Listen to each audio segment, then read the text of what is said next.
A fight to forge a railway through Australia's most impossible landscapes. The Tablelands line is in many ways a symbol of the human spirit.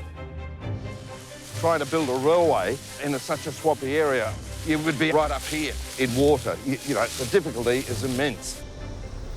An underground discovery that would change the region's fortunes. The risks were rockfalls, explosions. People died. People had life-changing injuries. How could a secret World War II military base help in the fight against Japan? Whoever found the cure would win the war. And a silver bullet carving a path through the outback. There's no crossings, there's no barriers. The wildlife is on the tracks. There's a lot of secrets attached to it. The whole thing's just awesome. This is the Tablelands Railway Network, and here is its hidden story. In this series, we explore some of the greatest railways in the world and the secrets surrounding them. From the ancient hills of Europe to the wastes of the Yukon Valley in North America, their dark and forgotten pasts have left their mark on history.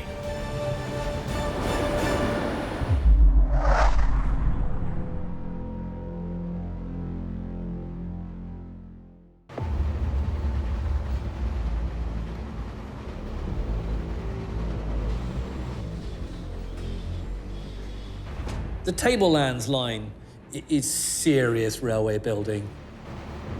I mean, this isn't just negotiating a mountain pass or a swamp. It's kind of doing every challenge that you can possibly face and overcoming it. Imagine trying to survey when you cannot see the sky. Imagine you can't tell north from south by the position of the sun. This is an impenetrable forest to get through. On a wet, horrible day when it's absolutely teeming down with rain and there's water running down the track and you're soaking wet, covered in leeches, it takes another dimension. And of course, it comes at a great human cost. A lot of these poor people who had come from all over the world were working in atrocious conditions and worked to their death. But the fact that it takes nearly a quarter of a century to build this line means that there were people there who were never going to give up, no matter what was being thrown against them. Built in the northeastern tip of Australia, in the state of Queensland, the original railway line of the network stretched from Cairns on the Pacific coast and finished inland at the town of Herberton.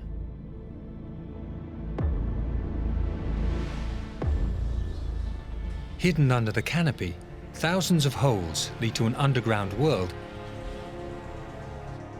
that holds the secret to why the train was built in the first place.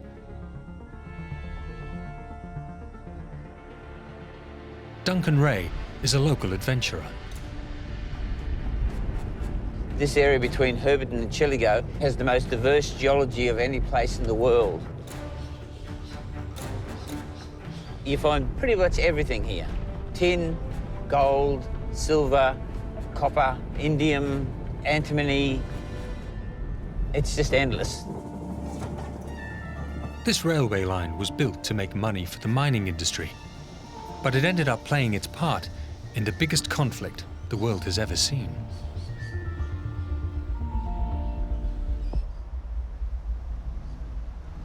We tend to think of the Second World War as quite a European-centric conflict, but of course the war in the Far East was just as big, if not more so.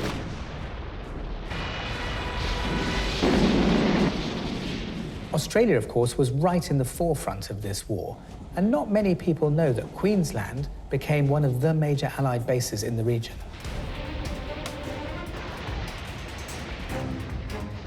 What's really important about the story of this railway line is that it tells us so much about what Australia did for the fight against the Japanese. Away from the public eye, the railway line was helping with a huge military project. Joe Barnes' father was part of the Australian Army during the war. The whole war here is a bit of a secret. The Japanese attacked Pearl Harbor and were moving into the Pacific.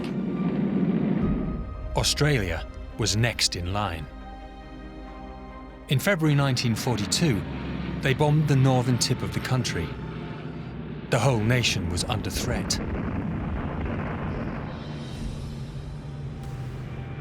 There was a line drawn across Brisbane called the Brisbane Line. It was said that, oh, we'll lose all that part of Northern Australia, we'll get it back later. The General Blamey saying, no, we won't do that, we will defend. How did this region and its railways end up playing a role in the fight against Japan? To find out, we need to go back to the heady days of the Industrial Revolution. At the end of the 19th century, the whole world is exploding. It's going crazy for raw materials to build towns and railways and infrastructure. And top of the list of desirable items is tin. Prospectors were searching the tablelands for raw materials to mine. Local historian Mary Searston returns to the place where it all started. The whole reason for the Herberton tin field was, in fact, a rock like this, which was picked up by the original prospectors. And the funny part about it is they didn't recognise it as ore until an emu came screaming down those hills and kicked its foot against a rock like this and went limping away. They smelt it and got a little tiny weeny bit of tin, or so the folklore says. The gleams that you see are pure tin oxide. It was just so rich. 71% of this rock, at least, was just pure tin. But this precious tin, so in demand across the world, was 40 miles away from the coast. Nature doesn't put tin in convenient places. And to get it out the ground, you need equipment.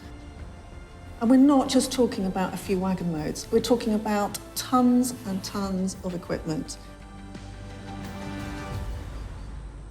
The tin ore was contained in the granite rocks that are in the area, and they had to be crushed down. And just behind me is one of those crushing mills. It's called a battery because there are 5 big steel feet that were lifted up and down, and any rocks that got caught underneath were crushed down to a very fine powder.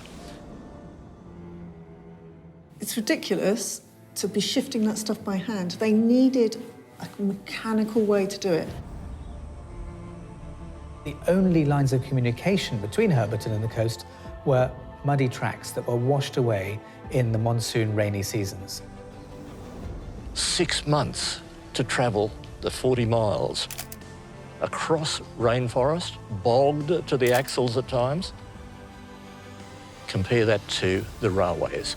That same piece of equipment probably be here in Herberton the next or the day after. A railway line was the answer.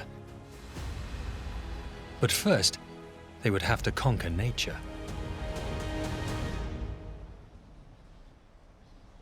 As a railway engineer, if you want a challenge, the Tablelands Railway will give it to you.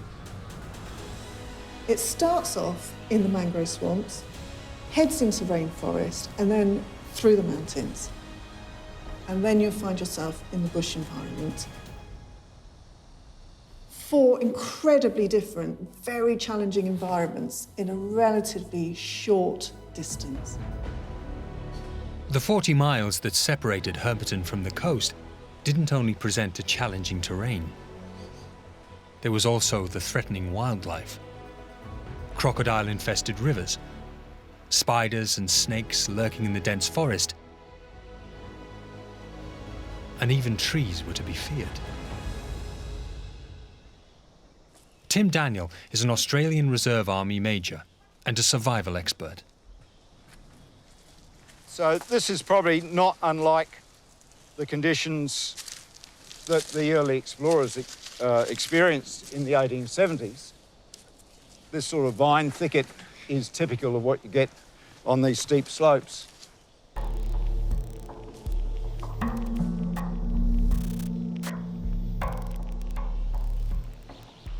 So this is one of the dangers in the rainforest. It's called wait a while or lawyer vine. It's a cane and it throws out these little tendrils with recurved hooks on them. If you get into a big thicket of this, it can take you hours because you get tangled up in it. You have to unpick yourself or cut yourself out of it. There's no shadows, there's no reference point, so unless you've got a compass and you understand the lie of the land, it's very difficult to navigate. Not only was it difficult to navigate, the railway surveyors would have to cross the tribal lands of local Aboriginal populations.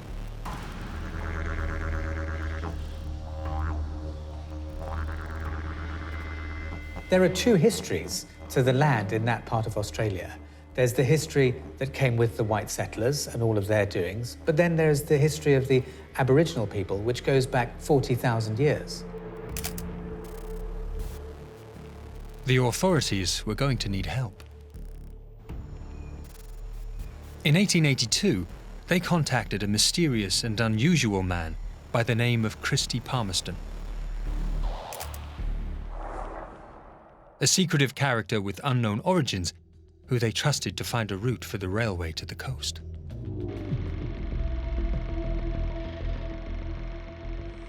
Now, Christy Palmerston was a very important character. Well, certainly he thought so. He was a bushman, an explorer. He'd done a lot of work in the Cairns region. He had a sidekick called Pompo.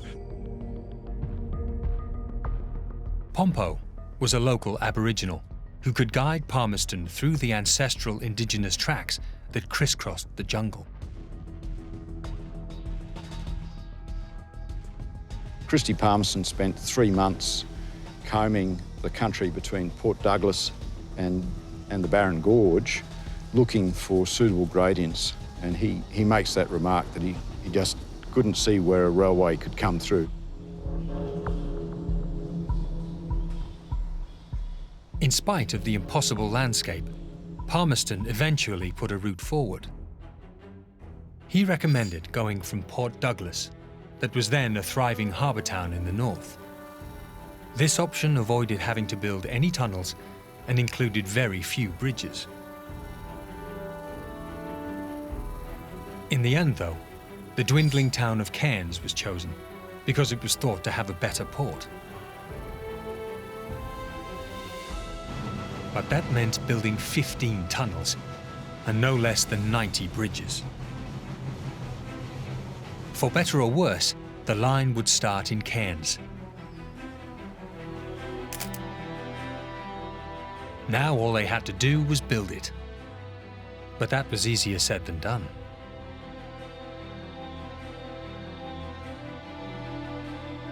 Building in the tropics meant that the weather was a constant worry. In this area, there is an annual average of 7 feet of rainfall and regular cyclones.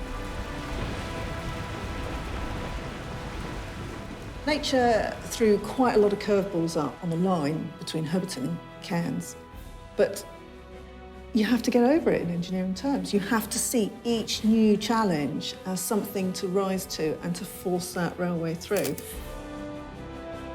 They really did meet an awful lot of challenges.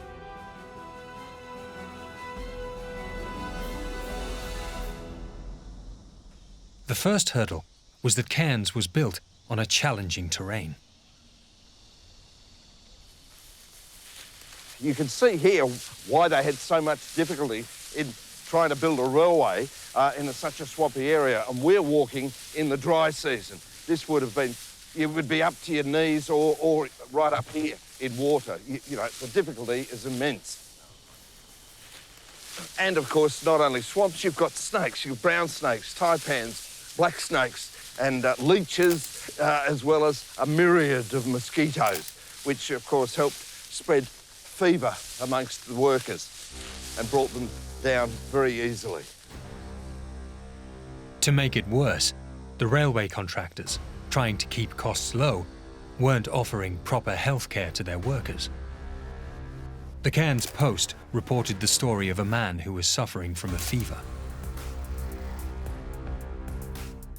When they got him to the hospital, he had a small hole in the bottom of his back, which was maggot-ridden, and he was covered from knee to shoulders in human excrement, and he died in the hospital. And the challenge had just begun.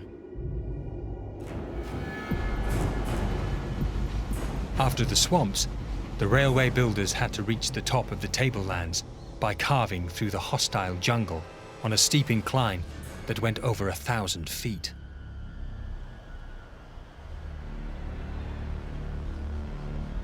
When you set out to map out a railway line, you want to find the flattest spot, the lowest points to take that track through. Following the rivers are a fantastic way to do that. And the Barron River just took you naturally through to where you wanted to go. But using the river was not enough to keep the costs down. Monsoon season, mudslides, and multiple route changes meant that the expenses escalated.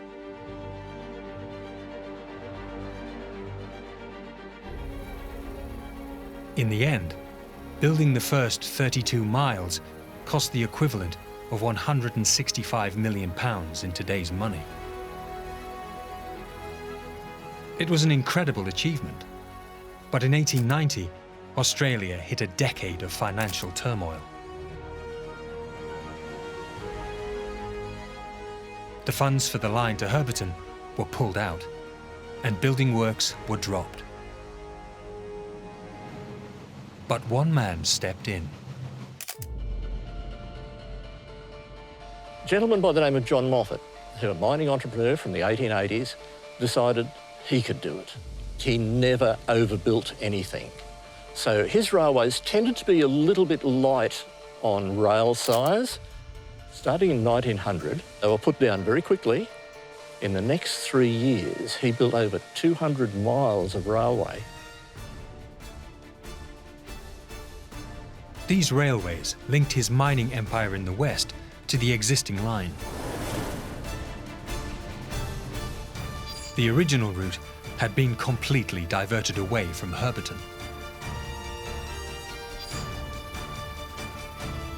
One of those lines led to the town of Irvinbank.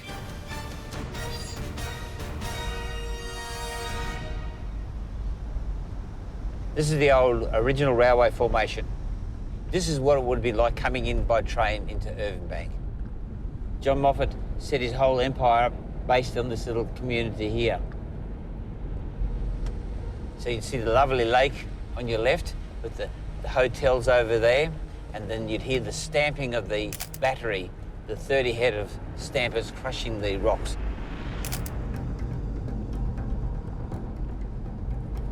This is the old railway station here. It's a nice long corrugated iron building with windows along the top to allow light to come in. This and Herberton became the premium mining towns of North Queensland and probably the centre of tin mining in Australia. One of Moffett's most lucrative deposits was based just outside Irvinbank. Vulcan mine was the deepest tin mine in Australia and yielded some of the purest tin in the world at the time. The railways and the mines had a workforce that made themselves heard. And it's no coincidence that the first socialist government in the world was elected there back then. Albeit for a week only.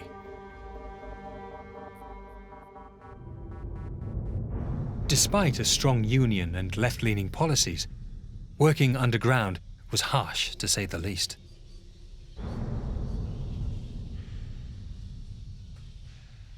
The decision to go and work in a mine is never going to be easy. It's never going to be anyone's first glamorous job to take up. You go there to earn money, and you do earn good money, but at what cost? Time has stood still in these abandoned mines. Objects left behind by the last workers give a snapshot of life underground at the turn of the 20th century. It's hot and sticky in here, and when they're working in here, they would be covered in dust. Some of them got myostasis and died from that. So it looks like this might be the end of the tunnel here.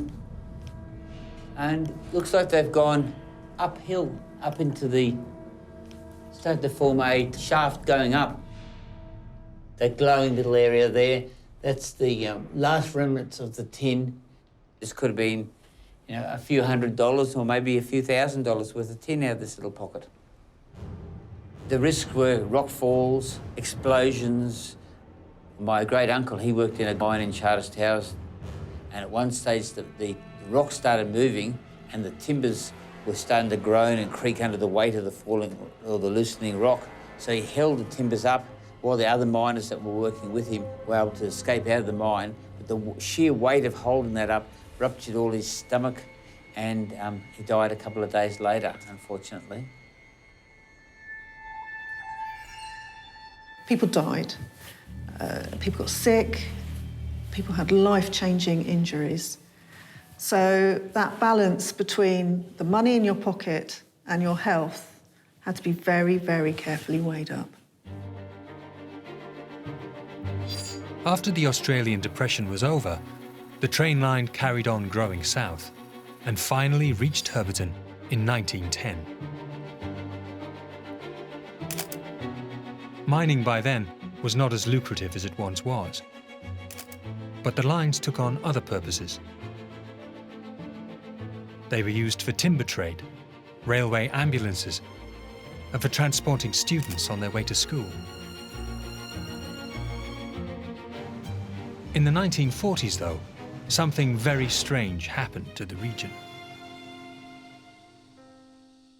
With the Second World War, this area in the middle of nowhere exploded.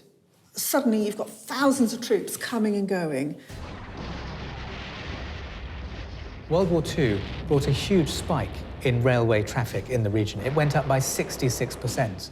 And notably, on the Cairns to Herberton line, in one 24-hour period, there were 43 trains, as opposed to the usual sleepy 1 or 2. But why was there so much activity in this remote part of Australia? Australian troops fought all over the world during the Second World War. They fought in North Africa, the Middle East. They fought defending Singapore, in Thailand, Burma, you name it. But they also fought on the island of New Guinea, which is just under 100 miles from the Queensland coast. So this is right on Australia's doorstep. This is fighting for the defence of the homeland.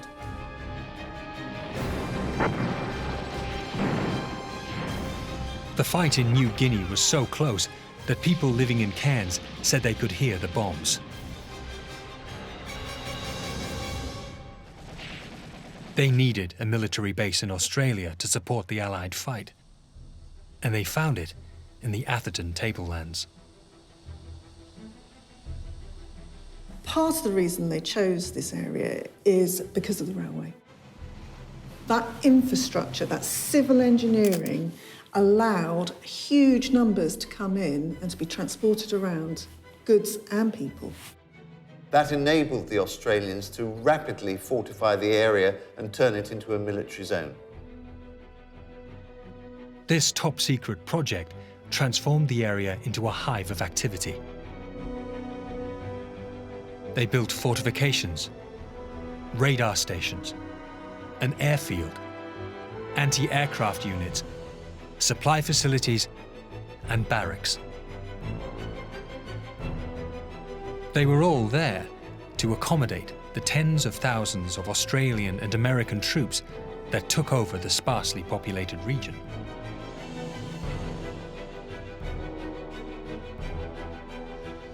Thanks to the Tablelands' mild climate and tropical geography, It was the perfect location for troops to prepare for fighting in the Pacific. We're in Kalunga, and we're on a feature I'd call Tactics Hill.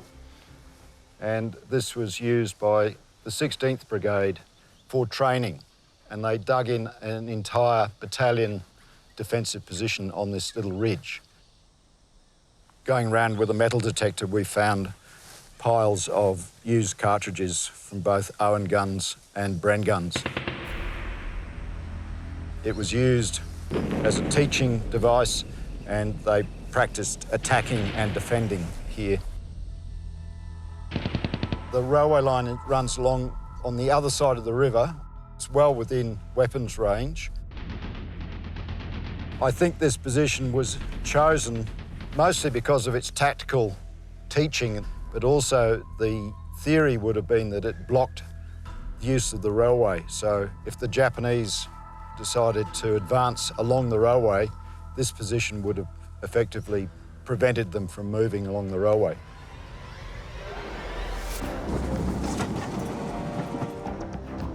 North of Kalunga stands an old building. It is the old Tolga Station. Now a museum, there is very little clue to the pivotal role it played during World War II. Lottie Hasty remembers. The station was up there. You could see that. And this was where there used to be 2 tanks up very high, filled with water, where the trains used to come in there and fill up their engine. You know, the railway men were kept very busy on keeping the lines up to date. They couldn't afford an accident with, you know, thousands of troops on board. It was a busy station. But Tolga Station hides another secret. A few kilometres along the railway, there are historic remains in a place called Rocky Creek.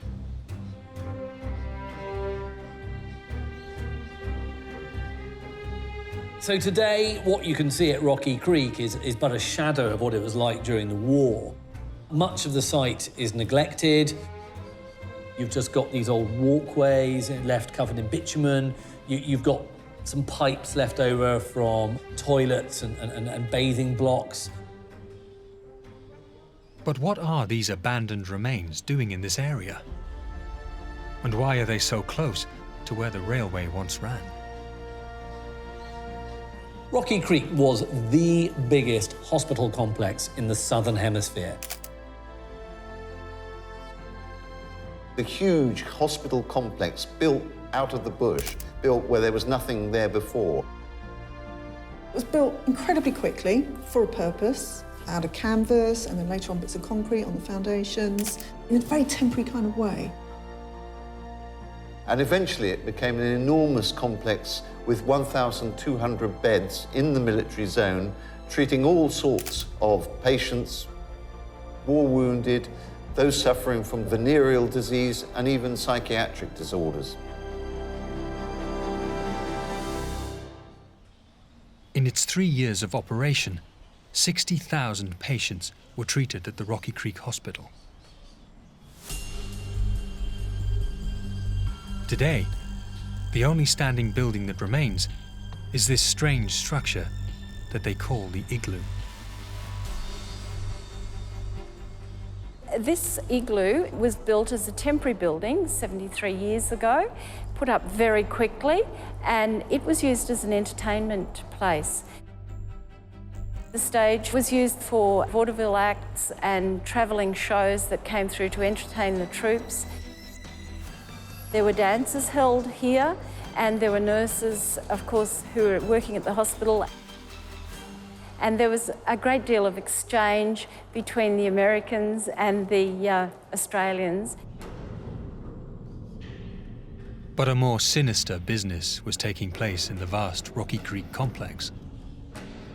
A secret experiment with the potential to help win the war in the Pacific. In the Southwest Pacific War, Malaria was every bit as much a threat as the enemy. The US calculated that at any one time, 25% of their soldiers were incapacitated with malaria. Malaria is a disease that gives you very high fever, aching bones, aching joints, and it recurs. The way that the disease is spread is that a mosquito bites somebody who is infected and then bites somebody else who's not infected. The infection is spread that way. Mosquitoes thrive in humid, muddy, lowland terrains. The Tablelands' high altitude, away from these insects, was a perfect location for the hospital to treat this disease. Among the more controversial experiments carried out at Rocky Creek was malaria injections. I think the idea behind subjecting volunteers to the malaria bug was that, as it affected Japanese as well as Allied soldiers, whoever found the cure for malaria would win the war. Finding a solution for this disease would have given a tactical edge in the South Pacific fight. So no effort was spared. In the midst of it all, the Tablelands railway network was vital. Not only was it bringing patients in, it was also taking them away. There were 25 trains a day at times, bringing troops here for training and troops who were injured or sick. There are photos that I've seen of them putting people on stretchers through the windows because they didn't fit through the doors. There were so many patients that Rocky Creek, despite being vast, was not enough. To remedy it, ambulance trains were working around the clock to move patients onto hospitals in the south. Those trains were given priority all along the coast.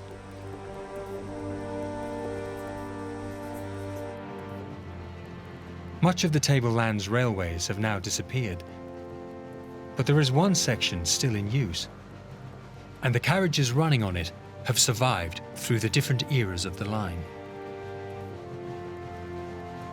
These carriages, they used to be called grandstand carriages, so they had all the seats lengthwise, and all the seats used to face out towards the views. So when the World War started, Second World War, they actually converted them into the ambulance carriages, so all the seats were taken out.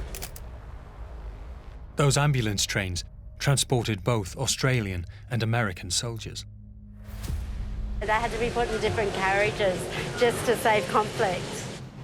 A lot of the time, the Australians thought that the Americans were dressed a lot better, their uniforms were a lot nicer, and of course the Australian girls all fell for the American charm and the nice uniforms, so they felt that they were stealing the Australian girls away from them.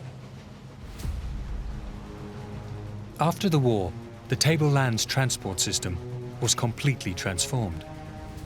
Whilst the troops left behind brand new roads, they also left a railway network in tatters. The railways suffered extreme wear and tear during the war because they simply hadn't been designed to be used at that intensity. So they required quite a lot of work afterwards to bring them back into a good condition. The railways became a good employer for the region, especially for Indigenous communities. Among them, Dr. George Skeen, a local historian who worked for the railways from 1967 to 1997. I met many people from all over the world. You know, people from different cultures, and had a good time. You had a bed, single mattress, 2 plates, spoon, knife and fork, a water bag, and the work was very hard. The government was transforming the basic lines that had been built for the mining industry into reliable, sturdy structures. I worked on bridges. I was always shaky. I didn't like heights. The risk was crocodiles in bridges. They had people in cages that go down and check the piles in the water. Because salt water is very, I think it erodes timber or something, very quick. But while the tracks were being refurbished, the roads were becoming more and more prevalent. By the late 1980s, trains had stopped being lucrative, and much of the Tablelands railway network was closed. A page was turned.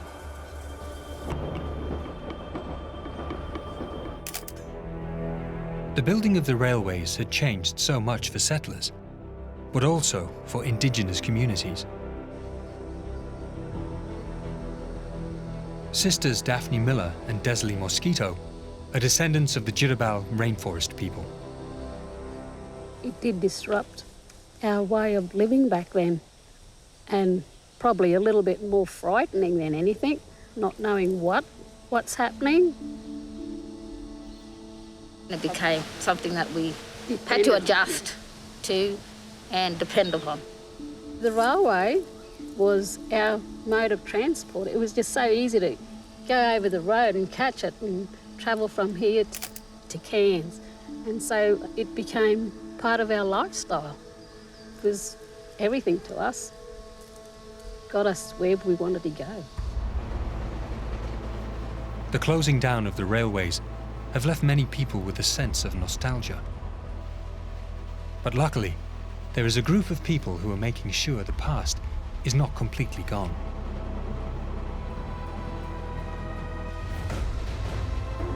The Kuranda Scenic Railway still covers the rainforest section of the line. The efforts of those who carved a way through the thick jungle were not in vain. Today, tourists get to enjoy the stunning views. And incredibly, one of Moffett's hastily built mining routes is also among the few still being used, although it now has a very different looking train. The Savannah Lander train is amazing. It's a total contrast to a narrow gauge freight railway. It's a stainless steel bullet snaking through the countryside. This sort of lightweight construction with these amazing views from the windows just make the best of the passenger experience out there. This diesel-powered rail motor is perfect for the train tracks, and it has been carefully refurbished to take tourists through the bush to the west of Cairns. It's got 1960s kind of like retro styling with its Rolls-Royce diesel engines. It's really rather lovely, just as an object in itself. So to get to ride on it, what an amazing experience. Will Kemp is one of the two drivers. We get to move through awesome landscapes, and we get to move a train along a line that's, now the best part of 110 years old. The line's pretty old, pretty unique. The whole thing's just awesome. Every time we come up to one of these roads, we need to let them know we're here. A couple of good big blasts of the horn, just make sure the crossing's clear, and we're sweet. I think with the age of this line and this railway and how long it's been here, there's a lot of secrets attached to it. Lee and I are always hearing new stories that have happened years and years and years ago. One particular one was a couple of years ago. As I told everyone who were coming into this old mining town, I had a passenger come and got really, really excited. He was an older gentleman, but his father was actually a miner in that town and had been killed in a mining accident before this passenger was born, so he never even met his father. He had no idea that the train travelled through that town, so it held a lot of meaning to him, and I'm sure that there's 100, 1,000 stories that we are still yet to hear. Back in Herberton, the railways have left another legacy. Tablelands Railway has seen over 130 years of human activity. That's a lot of stories, and it still continues today. There are volunteers out there working, keeping things going. There are 35 men and counting who volunteer here, along with Rocky the dog. They meet up twice a week in a combined effort to keep the original railway line alive between Herberton and Atherton. The workshop started about 7 years ago. The built workshop behind me has been built 4 years ago, and that's when we got our steam locomotives in and our equipment. The volunteers are also working along the railway line, and it brings home what it must have been like for the early railway builders. Working on a railway in the late 19th century is hard work. You've got tools, to an extent, you've got machinery, but only very limited, and it's still hard work. And one thing that hasn't changed in 130 years is the climate. When it rains, it really rains, and when it's sunny, it's incredibly sunny. So for the volunteers out there today, yes, they might have slightly better hand tools and better machinery, I really hope they have, but the climate, that's still a tough challenge. From the very beginning, the Tablelands Railway story has been an epic saga of loss and triumph over the elements. And its original line has now left its mark on the region. Cairns hadn't got the railway.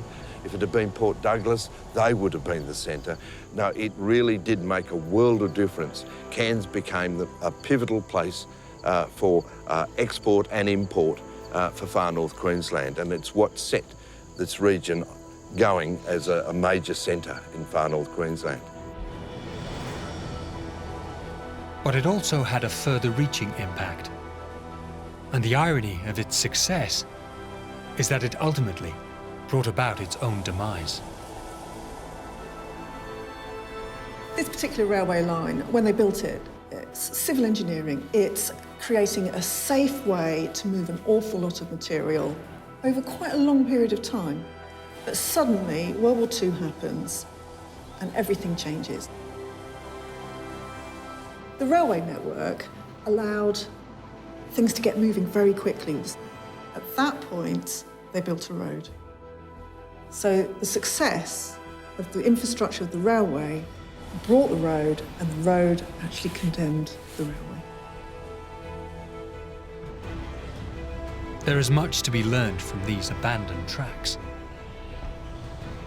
The Tablelands line, are in many ways a symbol of the human spirit. You realise that it was built for a reason that no longer exists. And so therefore you look at it and you think, maybe it's just a bit of a folly. But actually what happened during the Second World War with the Tablelands line makes you remember that what looks useless today could be very, very useful tomorrow. But above all, it has left its mark on the lives of those who either worked or travelled along its lines. And no doubt, the next generation will ensure its legacy lives on.